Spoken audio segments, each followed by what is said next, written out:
আসসালামু আলাইকুম এভরিওয়ান, আশা করি আপনারা সকলে ভালো আছেন। আল্লাহর রহমতে আমি ভালো আছি। আজকে আবহাওয়াটা আলহামদুলিল্লাহ অনেক ভালো, দেখতে পারতেছেন।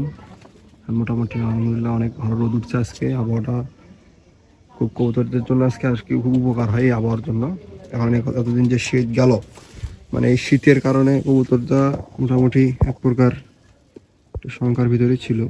তো যাই হোক, আলহামদুলিল্লাহ আজকে কয়েকদিন পর রোদ উঠছে, দেখতে পারতেছেন।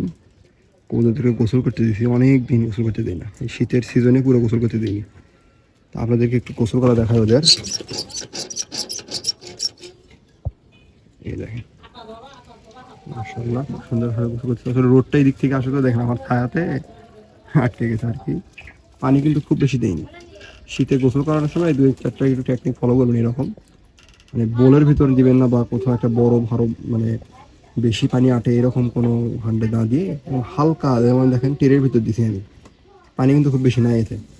ট্রের ভিতর দিয়ে পুরো ট্রেটা ভরে দিছি। দেখেন ওদের খেয়াল করতে দেখেন, ওদের শুধু পাটা ভিজতেছে পুরোপুরি। ওর ভিতরে ওরা হালকা হালকা করে পানি নিয়ে গায়ে দিবে। এতে হবে কি, পুরো বেশি গাটা ভিজবে না ওদের, হালকা পরিমাণে শুধু গায়ের মানে লোমগুলো এগুলো ভিজবে, ফেদারগুলো ভিজবে ওদের, বেশি বডি ভিজবে না। আলহামদুলিল্লাহ এই পদ্ধতিতে আপনারা গোসল করাতে পারেন। আসলে কবুতরগুলো গোসল করানো জরুরি। অসুখ বিসুখ এগুলো থেকে অনেক সময় হয়, এগুলোও অনেকটা মনে করেন যে অসুখের রোগ রোগ প্রতিরোধ ক্ষমতা বাড়ায়। শরীরে রোগ যেগুলো বাসা বাঁধে সেগুলোও হয়, অনেকের শরীরে পোকা হয় উকুন টাইপের আর কি। যাই হোক, এখানে আরও কবুতর আসছে।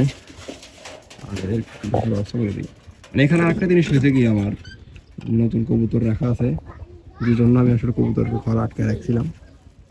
এই দেখেন, এই যে এখানে যে লাল কবুতরটা দেখতেছেন, এদের গায়ে করতেছে, এটা গোসল করা হয়ে গেছে, ওর ওই জন্য চলে গেল। অল্প পরিমাণে পানি দিচ্ছি, ওদের গোসল করা দাঁড় হয়ে যাবে, ওরা চলে যাবে। রোদের ভিতর দিছি পানি দেওয়ার ট্রাই করছি, ঘরের ভিতর যেখানে রোদ সেই জায়গাটাতে দেওয়ার ট্রাই করছি। নামতেছে দেখেন, দেখা দেখে নামতেছে। তো যাই হোক, আমরা সাথে ভিতরে কবুতরকে গোসল করার চেষ্টা করেন খুব সাবধানে নিয়ম মেনে। আসলে আমি কিন্তু শীতের এই প্রথম আজকে গোসল করাচ্ছি, বেশি গোসল করাইনি এতদিন। তো যাই হোক, আপনারাও চেষ্টা করুন। যদি এরকম আমাদের ঘর কবুতর রোদের মতো জায়গা থাকে, অনেকে কবুতর ঘরে বেঁধে পালেন, যদি রোদ ভিতরে ঘরের ভিতরে প্রবেশ করে তাহলে সেই রোদের জায়গাটা আপনি দিয়ে, আর যদি না করে তাহলে দেওয়ার দরকার নেই, এটা একটা রিক্সও থেকে যায়। তো যাই হোক, আল্লাহ ভরসা, ওদেরকেও গোসল করানো উচিত, ওদেরও শরীরে রিফ্রেশমেন্ট দরকার আছে। যাই হোক, আজকে ভিডিওটা এই পর্যন্তই। সবাইকে আল্লাহ হাফেজ, ধন্যবাদ।